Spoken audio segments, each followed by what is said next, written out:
Hi friends, ನಮಸ್ತೆ ಎಲ್ರಿಗೂ.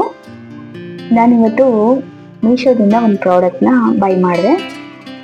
ಅದೇನಂದರೆ glass oil bottle spray ಆಗುತ್ತೆ ಅದರಿಂದ. ಸೊ ಆ ಪ್ರಾಡಕ್ಟ್ ಈಗಷ್ಟೇ ರಿಸೀವ್ ಆಯಿತು. ಆ್ಯಕ್ಚುಲಿ ನನಗೂ ಮೀಶೋ ಅಂದರೆ ಅಷ್ಟಕ್ಕಷ್ಟೇ. ಅಂದರೆ ಈಗ ಮೀಶೋ ಅಂದರೆ ಮೂಗು ಮುರಿತಾ ಇದ್ದೆ ನಾನು ಕೂಡ. ಕೆಲವೊಂದು ಪ್ರಾಡಕ್ಟ್ಸ್ ಎಲ್ಲ ಪರವಾಗಿಲ್ಲ, ಓಕೆ ಅನ್ನಂಗಿರ್ತಿತ್ತು. ಇನ್ನು ಕೆಲವೆಲ್ಲ ಅಷ್ಟಕ್ಕಷ್ಟೇ ಅನ್ನೋ ಥರನೇ ಇತ್ತು. ಸೊ ಹಂಗಾಗಿ ಅನುಮಾನದಿಂದನೇ ಈ ಪ್ರಾಡಕ್ಟ್ನ ನಾನು ತರಿಸಿದ್ದು. ಜಾಸ್ತಿ ಪ್ರೈಸ್ ಏನಿಲ್ಲ ಅಂತ ಅಂದ್ಕೊಂಡು ಬೈ ಮಾಡಿದೆ, ತರಿಸಿದ್ದೀನಿ. ನೋಡೋಣ ಹೇಗಿದೆ ಅಂತೇಳಿ ಓಪನ್ ಮಾಡ್ತಾ ಇದ್ದೀನಿ. ಕೆಲವೊಂದು ಪರವಾಗಿಲ್ಲ ಅನ್ನೋದು ಚೆನ್ನಾಗೇ ಇರುತ್ತೆ ಮೀಶೋದಲ್ಲಿ. ಕೆಲವೊಂದು ಪ್ರಾಡಕ್ಟ್ಸು ಇವಾಗ ಏನು ಹೇಳ್ತಾರೆ, ಬೆಲೆಗೆ ತಕ್ಕಂತೆ ಇರುತ್ತೆ ಅಂತಾರಲ್ಲ, ಹಾಗೆ ಗ್ಯಾರಂಟಿ ಕೊಡೋಕ್ಕಾಗಲ್ಲ, ಹಂಗಿರುತ್ತೆ. ಬಟ್ ಇದು ತುಂಬಾ ಚೆನ್ನಾಗಿತ್ತು. ಗ್ಲಾಸ್ ಕೂಡ ಫುಲ್ಲು ಒಳ್ಳೆ ಫೈನ್ ಕ್ವಾಲಿಟಿ ವೈಸ್ ಚೆನ್ನಾಗಿದೆ. ಥ್ರೆಡ್ ಕೂಡ ಚೆನ್ನಾಗಿದೆ ಅದರದ್ದು. ನಾನು ಎಲ್ಲ ಚೆನ್ನಾಗಿದೆ. ಫೈನಲಿ ಇದು ಹೆಂಗೆ ವರ್ಕ್ ಮಾಡುತ್ತೆ ಅಂತ ಯೋಚನೆ ಮಾಡಬೇಕು ಅಂತ ಯೋಚಿಸ್ತಿದೆ. ಬಟ್ ಗ್ಲಾಸ್ ಕ್ವಾಲಿಟಿ ಎಲ್ಲ ಚೆನ್ನಾಗಿದೆ. ಕೆಲವೊಂದು ಪ್ರಾಡಕ್ಟು ಹೇಳ್ತೀವಲ್ಲ, ಮೀಶೋದಲ್ಲಿ ತುಂಬಾ ಚೆನ್ನಾಗಿ ಬರುತ್ತೆ. ಆ ಪ್ರೈಸಿಗೆ ವರ್ತ್ ಆಗೋ ಥರನೇ ಇರುತ್ತೆ. ನೋಡ್ತಾ ಇರ್ಬೋದು, ಇಲ್ಲಿ ಎರಡು ಇದು ಕೊಟ್ಟಿದ್ದಾರೆ, ಎರಡು ಟೈಪು. ಒಂದು ಎಣ್ಣೆನ ಸ್ಪ್ರೇ ಮಾಡ್ಕೋಬೋದು ನಾವು. ಚಪಾತಿ, ರೋಟಿ ಈ ಥರದ್ದೆಲ್ಲ ಮಾಡುವಾಗ ಸ್ಪ್ರೇ ಮಾಡುವಾಗ ಸ್ವಲ್ಪ ನೋಡ್ಕೊಂಡು ಸ್ಪ್ರೇ ಮಾಡಬೇಕಷ್ಟೇ. ಈ ಥರ ಸ್ಪ್ರಿಂಕಲ್ ಆಗಿ ಒಂದೇ ಕಡೆ ಸ್ಪ್ರೇ ಮಾಡಿದ್ರೆ ನೇರವಾಗಿ ಒಂದೇ ಕಡೆ ಹೋಗ್ಬಿಡುತ್ತೆ. ಸ್ವಲ್ಪ ದೂರ ಹಿಡ್ಕೊಂಡು ಸ್ಪ್ರೇ ಮಾಡಿದ್ರೆ ಸ್ವಲ್ಪ ಸ್ಪ್ಲಿಟ್ ಆಗುತ್ತೆ.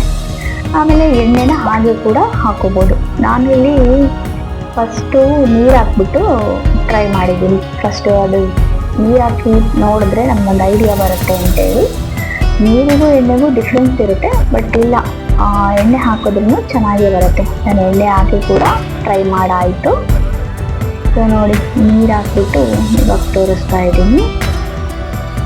ನಾನು ಮೀಶೋದಲ್ಲಿ ಕೆಲವೊಂದು ಪ್ರಾಡಕ್ಟ್ ಎಲ್ಲ ತರಿಸಿದ್ದೆ. ಒಂದು ಸ್ಟ್ಯಾಂಡ್ ತರಿಸಿದ್ದೆ, ಈ ಮೊದಲು ಸ್ಪೂನ್ ಎಲ್ಲ ಹಾಕ್ತೀವಲ್ಲ ಆ ಸ್ಟ್ಯಾಂಡ್. ಅದು ಕೂಡ ಓಕೆ, ಚೆನ್ನಾಗೇ ಬಂದಿತ್ತು. ಸ್ಟ್ಯಾಂಡ್ ಚೆನ್ನಾಗೇ ಬಂದಿದೆ. ಇನ್ನೂ ಕೆಲವೊಂದರೆ ಡ್ರೆಸ್ ವಿಷಯದಲ್ಲಿ ನಂಗೆ ಸ್ವಲ್ಪ ಅಂದರೆ ಸ್ಯಾಟಿಸ್ಫ್ಯಾಕ್ಷನ್ ಆಗಲಿಲ್ಲ. ಈಗ ಸೈಜ್ ವೈಸ್ ಸ್ವಲ್ಪ ಸೈಜ್ ಕೂಡ ನಾವು ಅಂಗಡಿಯಲ್ಲಿ ಪರ್ಚೇಸ್ ಮಾಡೋದಕ್ಕಿಂತ ಮೀಶೋದಲ್ಲಿ ಪರ್ಚೇಸ್ ಮಾಡಿದಾಗ ಆ ಕ್ಲಾತ್ ಸ್ವಲ್ಪ ಡಿಫ್ರೆಂಟ್ ಅನ್ನಿಸ್ತು. ಅಷ್ಟೊಂದು ವರ್ತ್ ಅನ್ನಿಸ್ಲಿಲ್ಲ ಕ್ಲಾತ್, ಬಟ್ಟೆ. ಜೊತೆಗೆ ಸೈಜ್ ಕೂಡ ಡಿಫ್ರೆಂಟ್ ಆಗ್ತಾ ಇತ್ತು. ಹೊರಗಡೆ ನಾವೇನು ಸೈಜ್ ತಗೋತೀವಲ್ಲ, ML XL, ಅದಕ್ಕೂ ಮೀಶೋದಲ್ಲಿ ತಗೊಳ್ಳೋ ML XLಗೂ ಸ್ವಲ್ಪ ವ್ಯತ್ಯಾಸ ಕಂಡು ಬಂತು. ಇನ್ನು ಕ್ವಾಲಿಟಿ ಅಷ್ಟಕ್ಕಷ್ಟೇನೆ. ಹೊರ್ಗಡೆಗೂ ಮೀಶೋಗೂ ಹೋಲಿಸಿದ್ರೆ ಮೀಶೋ ಪ್ರಾಡಕ್ಟು ಸ್ವಲ್ಪ ಕ್ವಾಲಿಟಿ ಕಡಿಮೆ ಅಂತ ಅನಿಸ್ತು. ಬಟ್ ಇದು ಆಯಿಲ್ ಮಾತ್ರ ತುಂಬ ಚೆನ್ನಾಗಿ, ಆಯಿಲ್ ಏನು ಕಂಟೈನರ್ ತುಂಬ ಚೆನ್ನಾಗಿ ಬಂದಿದೆ. ನೋಡಿರಿ, ಸ್ಪ್ರೇ ಮಾಡಿದ್ರೆ ನಿಮಗೆ ಕಾಣಿಸ್ತಾ ಇರ್ಬೋದು, ಸ್ಪ್ಲಿಟ್ ಆಗುತ್ತೆ ನೀಟಾಗಿ ಆಯಿಲ್. ನಾನು ಅದನ್ನು ಜಸ್ಟ್ ರೆಡ್ ಮೇಲೆ ಇಟ್ಟು ತೋರಿಸ್ತಾ ಇದ್ದೀನಿ ನಿಮಗೆ ಸ್ಪ್ರೇ ಮಾಡೋಕ್ಕೆ. ನಾನು ಇದನ್ನು ಡೈರೆಕ್ಟ್ ಚಪಾತಿ ಮತ್ತು ರೋಟಿ ಮಾಡಿದಾಗಲೆಲ್ಲ ಯೂಸ್ ಮಾಡಿದೆ. ಫಸ್ಟು ಯೂಸ್ ಮಾಡ್ಲಿಕ್ಕೆ ಸ್ವಲ್ಪ ಅಂದರೆ ಅಭ್ಯಾಸ ಆಗೋವರೆಗೂ ಸ್ವಲ್ಪ ಕಷ್ಟ ಅನಿಸುತ್ತೆ. ಸೊ ಅಭ್ಯಾಸ ಆದಮೇಲೆ ಚೆನ್ನಾಗಿ ರೂಢಿ ಆಗುತ್ತೆ. ಆಮೇಲೆ ಪ್ರೈಸ್ ಬಂದುಬಿಟ್ಟು ಇದ್ರದ್ದು 140 ರುಪೀಸ್, 140 ರೂಪಾಯಿ ಕೊಟ್ಟು ನಾನು ಪರ್ಚೇಸ್ ಮಾಡಿದೆ ಮೀಶೋದಲ್ಲಿ. ಸೊ ಓಕೆ, ವರ್ತ್ ಅನ್ನಿಸ್ತು. ಅರ್ಧ ಲೀಟ್ರ್ ಎಣ್ಣೆ ಆರಾಮಾಗಿ ಇಡಿಸುತ್ತೆ. ನಾವು ಜಸ್ಟ್ ಹಂಗೆ ಪ್ಲೇನ್ ಆಯಿಲ್ನ ಹಾಕಿದ್ರೆ ಸಾಕು. ಕರ್ದಿರೋ ಎಣ್ಣೆ ಆದರೆ ಅದರಲ್ಲಿ ಏನಾದರೂ ಕಸ ಸಿಕ್ಕಾಕೊಂಡ್ರೆ ಸ್ವಲ್ಪ ಹೊರಗಡೆ ಬರೋದು ಕಷ್ಟ ಆಗುತ್ತೆ. 2 ಟೈಪ್ ಇರುತ್ತೆ. ಒಂದು ಅದೇ ಸ್ಪ್ರೇ ಇರುತ್ತೆ, ಜೊತೆಗೆ ಹಾಗೆ ಒಗ್ಗರಣೆಗೆಲ್ಲ ಹಾಕಲಿಕ್ಕೆ ಹಾಗೇನೂ ಇರುತ್ತೆ. ಮತ್ತು ನೀಟಾಗಿ ಕ್ಯಾಪ್ ಕ್ಲೋಸ್ ಆಗುತ್ತೆ. ಚೆನ್ನಾಗಿದೆ, ಬೈ ಮಾಡ್ಬೋದು ನೀವು ಕೂಡ. ಯಾರಿಗಾದರೂ ಈ ಜಾರ್ದು ಲಿಂಕ್ ಬೇಕಂದರೆ ಕಮೆಂಟ್ ಬಾಕ್ಸಲ್ಲಿ ಕಮೆಂಟ್ ಮಾಡಿ, ನಾನು ಈ ಲಿಂಕ್ನ ನಿಮಗೆ ಶೇರ್ ಮಾಡ್ತೀನಿ.